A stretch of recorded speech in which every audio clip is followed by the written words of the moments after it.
we mustn't forget the important distinction between personality suffering and a kind of existential suffering that just can be there from being a human being, so again, the personality suffering is the stuff that can go, even the deep shame, things that are so deep, or the abandonment stuff, all of that. But it takes you, it's almost like you have to invite and bring in the absolute perspective, which creates the sort of environment in which that can happen, in which you can start seeing beyond it, that personality suffering. It's important to remember that there is a place beyond all of that. So it's necessary and it's real, because if it's coming up, it's coming up. If there are feelings to be felt, then you feel them. But it's like, always remember that this is the story from the relative perspective.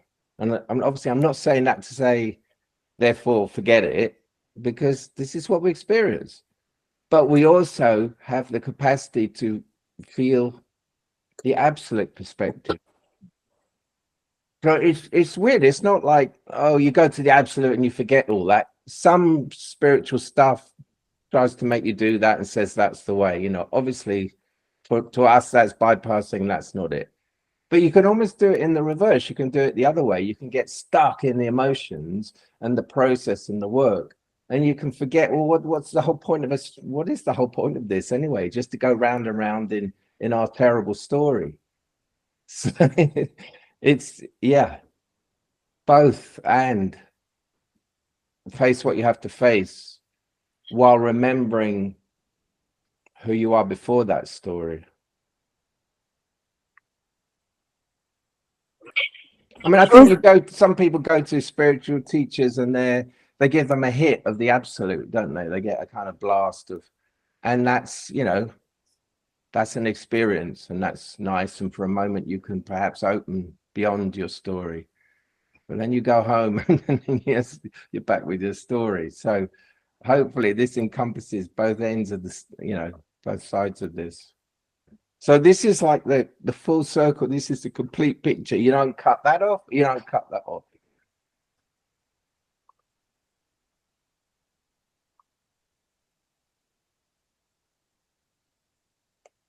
And the beauty of this, I'm thinking of the yin yang symbol now, is that in the heart of the worst pain of the wound is the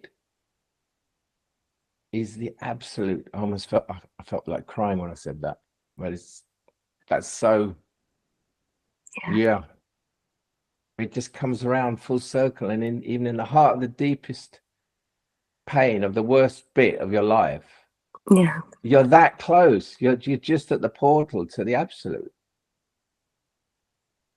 So remembering, if that informs your inquiring and looking, it may help.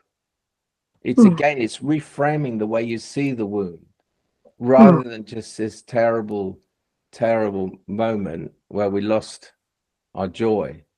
It's actually like the portal back to it. And when you have that relationship to it, you're not making it the bogeyman. That's another trap.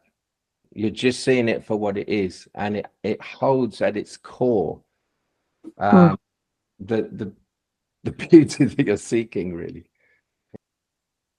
This sort of goes against normal thinking, because normal thinking is, you don't want that, we go for this. And you think, all kind of self-help stuff and growth stuff is about pumping yourself up and going for this and leaving that behind, and it's effort and it's doing. And this is so much more inclusive. It's not either or, it includes the whole thing. But the one thing that doesn't change, there's the yin and the yang, there's the pain and there's the bliss, but at the center of both is that still point. And that's the thing we're really talking about. So but here's the experience, your experience of life, but we're kind of talking about the still point that experiences it, that sees it.